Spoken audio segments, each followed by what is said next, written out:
Thank you very much. You mentioned very briefly adverse effects.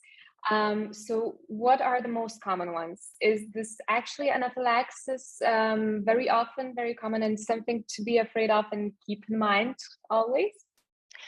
Of course, anaphylaxis is always something that could potentially happen, but mostly it's just the symptoms that are normal to you that'll appear, like your wheals, itching, maybe pain.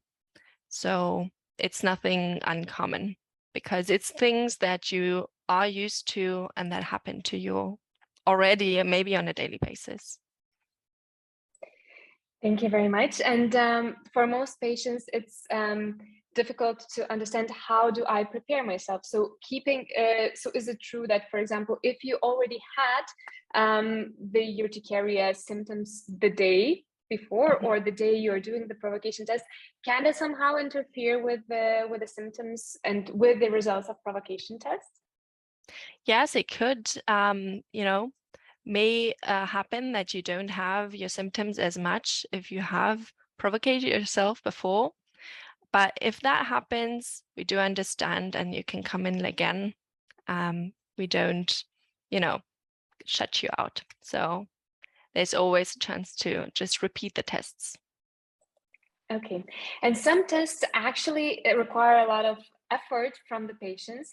We also know that quite a few children suffer from urticaria. So the question is, do we adapt, and can we adapt somehow the tests so we perform them the same or differently on children? I am actually not working with children at the moment, so I'm not super sure about that, but I'm very certain that will accommodate according to the child's needs. So they won't have to ride the bike for 30 minutes if, it wears them out. It's accommodating to them. Okay, and I know from seeing you doing some provocation tests that you not only, especially for cholinergic urticaria, you do some kind of a control test. And usually for patients, it's somehow interesting because you're drawing on their back. So could you tell a little bit more, what do we do there and why is it done? So for the symptomatic dermographism, we try to see what kind of wheals appear, and if you have any, then it's gonna help diagnose. So But did I miss something? for cholinergic urticaria especially, you do Okay. yacht control test. So Oh, right. this is something that patients usually are very interested. Why do you do that? And this is a little bit out of Right. normal things they experience in these type of things. So could you tell us what it is and why do All we right. do that? Yeah. So for the ergometry test, we do put the yacht window on you, as well as Stärke, which I'm not sure is what's the English word for that. It's a starch, I Starch, think. right? Thank you. So it helps us see if you sweat, which is important for us to know that when you sweat and then get the urticaria symptoms, that it's, put together and kind of belongs to each other. Exactly. So if any of the patients are planning to do so, for most of the people, it's pretty interesting to see how the color of starch changes and how it reacts. So if you're having some of it in the near future, then take a notice and just see how it goes. So we do the provocation test before actually securing the diagnosis. Do we actually need to repeat that later on when the patient's the presentation of the disease changes? Do we need to follow up and do it on a regular basis, or once is enough? Or how do we say that, okay, your urticaria is gone? Do we do the urticaria provocation test once again to secure that you're recovered? Well, that depends very much on the patients, I would say. So if the patient would like to repeat the test, well, we can do that. But generally, it is just securing the diagnosis. So if you want to have, if you don't have any symptoms, there's not really a need to secure that. It is, however, important for studies. So if you do want to take part in a study, oftentimes we do have to repeat the tests if they didn't happen like half a year before or during that time. So sometimes there's a need to repeat it. Thank you very much. Yeah, there's one question regarding the symptoms. What do we see and how do we know that we actually are securing the diagnosis? So sometimes we do not see typical wheals after some provocation tests. For example, after doing bite provocation tests with the cholinergic urticaria, we don't see the wheals. We only get the feeling for the patient that the skin is itchy, tingling, and stuff like that. How do we interpret that? Is this the secure diagnosis? Do we confirm that it's the urticaria, or we say that no, the reaction is not sufficient? Generally, that would be a physician's choice decision to secure the diagnosis. For studies, for example, we do need to have wheals, not just itching, because itching is very subjective and we can't really measure that well. Do you maybe have something that you can add, Dr. Nasr? Yes, so I agree. Some patients actually do experience only itching with these. Very difficult. We rely on patients' description, but in very few, yes, itching can occur without wheals or even angioedema. But that would be very yeah. The next important thing is the time we do the provocation test, right? So it's important not only to get the reaction, get the symptoms we want to, but the time when we get it, and the time, how long do we provoke patients, especially, for example, with the temperature tests. So how would you interpret the results according to time? And if we provoke the patients for a longer time, would that give better results, or it has no influence at all? As soon as we get reaction, we just say that it's done. And would the time of the provocation somehow help to differentiate the diagnosis? Well, generally, we do have set times that we do the provocation tests for, so that we can compare it to other patients, to the general knowledge, I'd say.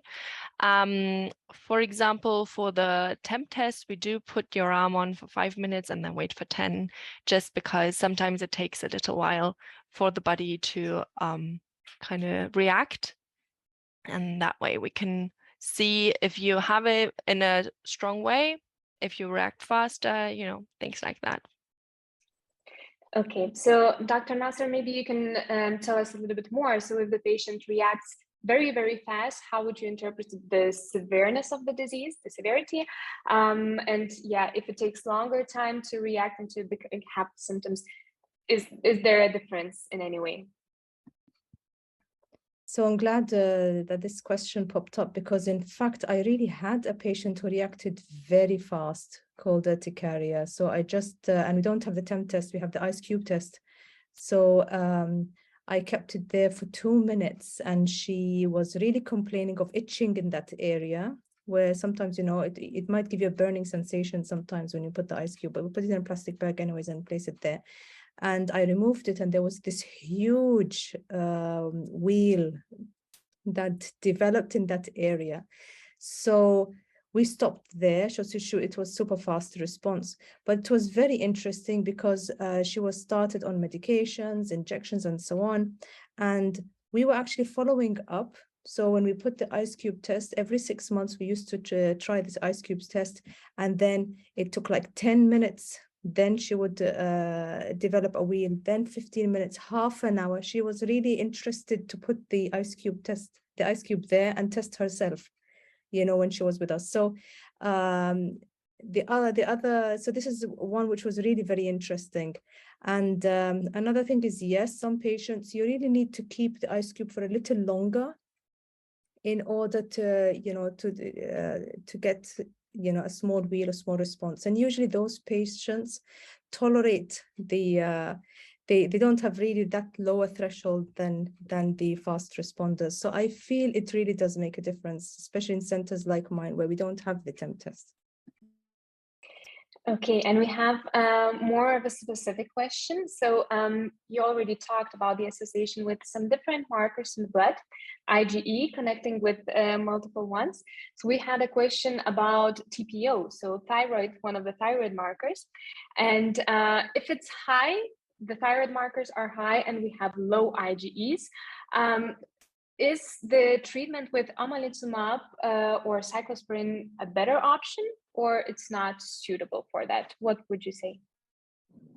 So we do still try. We say that those patients probably might not be as good responders to the omalizumab, maybe an immunosuppressant. It goes more of type 2B, as we said, autoimmune. I won't go very too deep in this, but would say probably they have a bit slower response or maybe partial response, but still because of the safety, it's worth trying for those places where they do have omalizumab. It's still safer.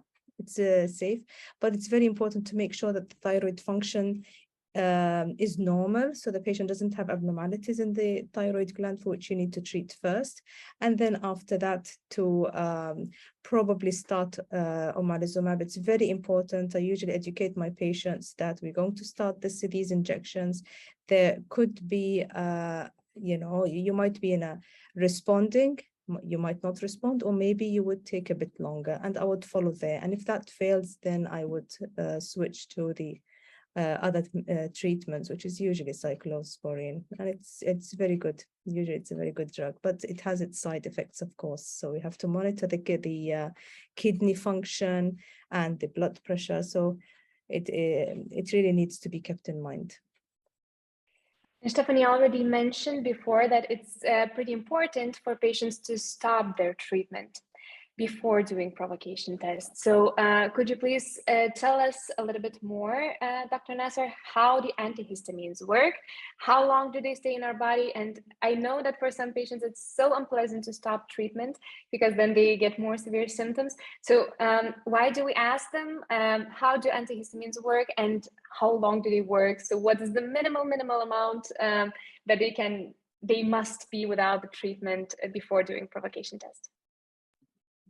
So as Stefanie mentioned, usually they stop around 3 days or maybe longer for longer acting treatment. So like for skin testing, we normally request patients to stop for 5 days. Some of them might choose 2 or 3, but 5 days, 5 to 7 days, depending on different areas and protocols. So we can say 3 days, 3 to 5 days would be a reasonable time. You don't want to suppress all these cells and not see an effect. It's really very important to inform the patient that if you can't stop the antihistamine, just let us know. We don't want patients to suffer. It's very important to say that when you stop the antihistamine, they could have a very terrible 3 days, for example. So we tend to counsel the patient extensively and come into an agreement on how much they can stop the antihistamines. Now, antihistamines, from the name antihistamine, so it inhibits minimizes the action of histamine, so it's an antihistamine, and we usually start from 1 tablet, and we increase the dose every 2 to 4 weeks, or even earlier than that if symptoms are severe or uncontrolled, to a maximum of 4 tablets a day. We definitely recommend non-sedating antihistamines, loratadine, cetirizine, fexofenadine, bilastine, desloratadine, levocetirizine, definitely not the sedating ones.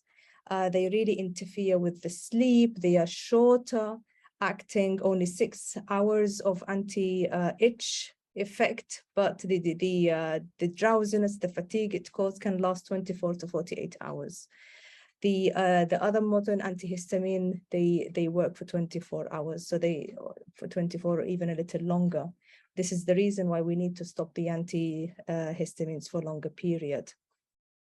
Did I answer all the questions, or did I miss a component of it? I think you did very great. I also have one question that I see is that you mentioned there are multiple of different types of antihistamines. How do you know which one to choose? Is there known that, for example, one antihistamine works better for one type of inducible urticaria, the other shows more effect when treating the other type of inducible urticaria? So some antihistamines might be probably a little more powerful than others. So there aren't really many, head-to-head trials comparing, an antihistamine to another, except for some, for example, and especially in allergic rhinitis and other conditions where antihistamines are used, that probably levocitrazine might be superior to loratadine or so on. At the end, you'll be surprised that the patient might tell you, I am fine with cetirizine, but the sedation and the sleepiness annoys me, so I prefer loratadine. For pregnant ladies, for example, they prefer, so you prefer to start them on medications such as loratadine or cetirizine rather than fexofenadine, which hasn't been studied. Fexofenadine in general is quite strong, and the efficacy is probably one tablet is around 2 tablets of loratadine probably, but at the end they are expensive as well, and in some countries patients pay for these medications. So I don't really show a preference as such. The preference would go when I sit with my patient and discuss all the options of antihistamines and make them choose. But overall, probably some might have a slightly better effect. But for example, if it's causing sedation with cetirizine, I would definitely not go up with the dose, for example, and might prefer something that suits the patient. Thank you very much. And you already mentioned that inducible urticaria could be associated with other diseases. One of them, we talked about thyroid gland quite a lot today. So there's the question, if we treat one condition, for example, the thyroid, then does it affect urticaria? Or if we take those antihistamines that are working, do they interfere with could they interfere with other types of medications for other disease? And do we need to take some precautions? So generally speaking, they have a very broad safety profile, the non-sedating antihistamines. So I would be only careful in patients who have some underlying heart problems, where I would maybe starting an antihistamine, or even with higher doses, I might, worry that this patient might develop some arrhythmias, which is abnormal electrical activity in the heart. So this is something just to bear in mind. Again, pregnant ladies, lactating ladies, so I bear in mind not to use those less well-studied antihistamines. I'd prefer the very well-studied antihistamines.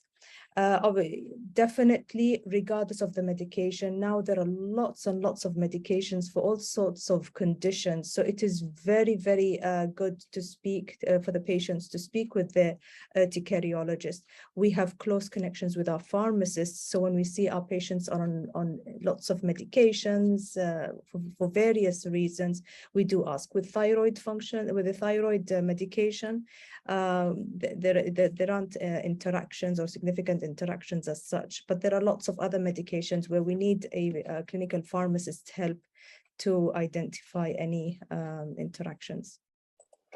Thank you very much. And have you noticed in your practice that, for example, if you have associated disease, for example, as we talked, the thyroid, if we start treating the one condition, yes. Is this affecting somehow urticaria? Does the urticaria react to it, or it just needs, separate attention? So some patients who have an active thyroid or a let's say an abnormality in thyroid function, when treating those, the urticaria seems to calm down and controlled. Obviously, they might need the help of antihistamines until that happens. Having said that, we always, inform patients that some patients who have disordered thyroid glands don't have urticaria.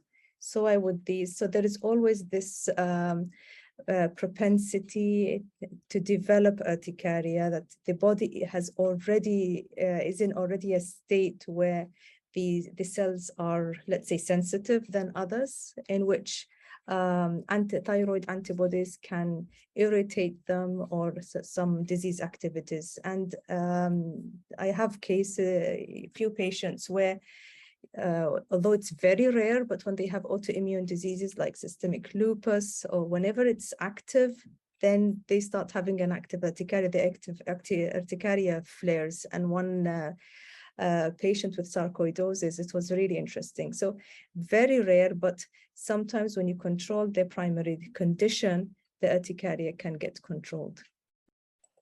Thank you very much. But not to be, we always tell the patient, don't be disappointed. The patient might have the thyroid under control, but still, has activity. So we say not to, to be disappointed of this. At the end, this urticaria will go away. Perfect. And one more, a little bit more medical and a little bit more into depth question about the gastrointestinal tract and its relation with the urticaria, its severity. Would you recommend testing for the microbiome in gastrointestinal tract, especially H. pylori? I think I pronounced it well. Would you recommend testing that in patients with CIndUs, and does it have any influence? Right. So it's one of the weak associations with spontaneous urticaria of the known cause. So it is worth, if patients have symptoms, yes, it is worth it. Does that control the urticaria or treat it? It's really very weak. Probably out of the maybe out of 500 patients, I had 2 patients whom reported improvement of the urticaria and even stopped the antihistamine after eradication of H. pylori, Helicobacter pylori. So if you test it and you find it, treat it. We know that Helicobacter pylori is not only associated with gastric ulcer diseases, but it can predispose the patient to gastric cancer and so on. So if you find it, treat it. There is a very minimal chance that it would go away, but it's worth trying, yes. Perfect, thank you very much. And lastly, I would like to ask you both to give your final remarks and final suggestion, advices, or things that patients need to notice, need to be aware of, and so they would feel and be very prepared for either a doctor visit when they come in for their diagnosis of CIndU, what do you need to have, what do you need to know already, what to be prepared, and also when they are coming for a provocation test. What is essential things for them to take home today? Shall I go first then? Sure. Right. So most important is these tests are usually performed by, or they are performed by urticariologists and their teams. And we really emphasize on the reassurance. So don't be scared, don't be worried or anxious. We are experts in this field. This is why UCARE has been created and established in all different countries. So anxiety can provoke your urticaria. So it is really very important to bear in mind you have a good night's sleep and be reassured that you will be in good hands. It's a monitored setting. We are aware of any complication that may happen, including any flare of your urticaria. We do expect actually a flare. We want to see the flare if this is the cause, and at what degree would your symptoms develop. So reassurance, and even when the symptoms develop, be reassured that, as Stephanie said, we ask the patient, of course, to calm down, to relax. We try our best. Again, the more you're anxious about the symptoms developing, the more likely the symptoms will be more difficult to go away or take longer to go away. So these are, or, you know, take it as a, you know, as even Aistė mentioned, it's really nice to keep a note of these tests and try to understand how your body's reacting to these, and you will really start understanding at which level can you tolerate certain physical stimuli or non-physical stimuli, for example. So this is from my side. Yeah. Thank you very much. I also find it super helpful if you bring any photos that you have, if you document your symptoms well. So it's always helpful to have a history of everything that's happened so far. Perfect. Thank you very much. I think that's very, very important. I would now like to thank you very much, everyone. Speakers, you were great. Thank you. It was very interesting. Thank you all who joined us today. I really hope you received some valuable information that you will be able to apply. I hope that the next doctor appointment will be more efficient and more pleasant for you. And I would still like you once again to remember to stay connected with us. We have a lot to offer. There are many exciting things still coming your way, so please be sure to scan these QR codes, download our app, join us on social media platforms, interact, communicate with us. We really want to hear back from you, and thank you, our sponsors, for making this webinar happen. I really hope this is not the last time we're seeing each other on these webinars, and until next time, thank you for being here today with us. Thank you so much. Thank you.